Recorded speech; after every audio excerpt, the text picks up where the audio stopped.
Yan, so okay na. Wala na yung ingay niya. Kanina sa wash maingay siya. May tumutunog sa ilalim.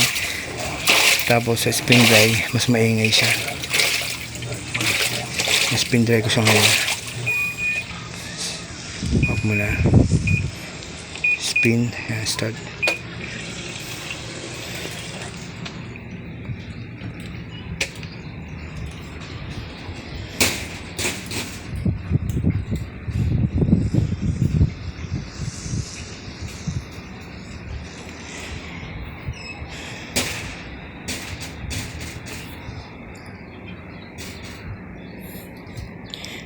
Ito nga lang din napansin ko rito, nakikink yung ano niya, yung hose, nababaloktot.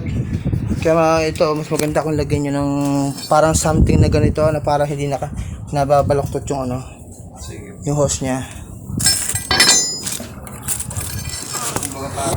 Oo, para hindi siya nakabaloktot. Kasi once na bumaloktot siya, nabebend siyang gano'n, naiipit yung tubig. Yan, di ba?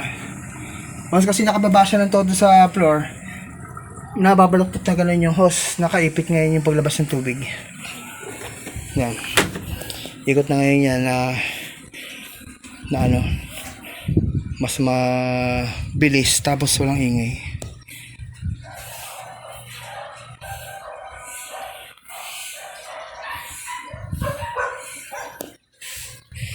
Maya ikot yan. Spin dryer.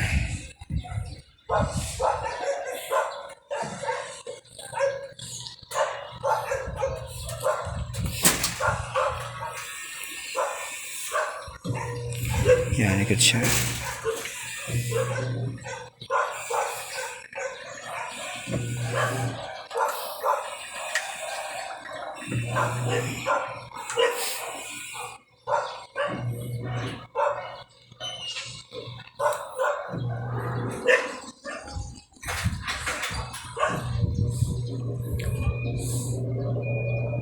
So ayan, may bilis na ikot niya.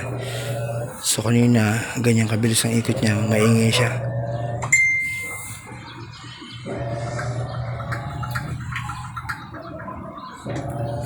Yun, okay na, solve na yung problem niya. So ang maingay sa kanya pag nag-wash, may maingay sa ilalim, tumutunog parang bakal. Then sa spin dry may maingay din. Yan. And then kasi ko mahina yung pasok ng tubig. Ito mukhang barado na ito ng ano, barado na siya ng mga dumi o lumot. So yun, nilipat ko lang, mas lumakas ngayon yung tubig niya. Kailangan mapalitan na ito, baka barado ito ng dumi sa loob.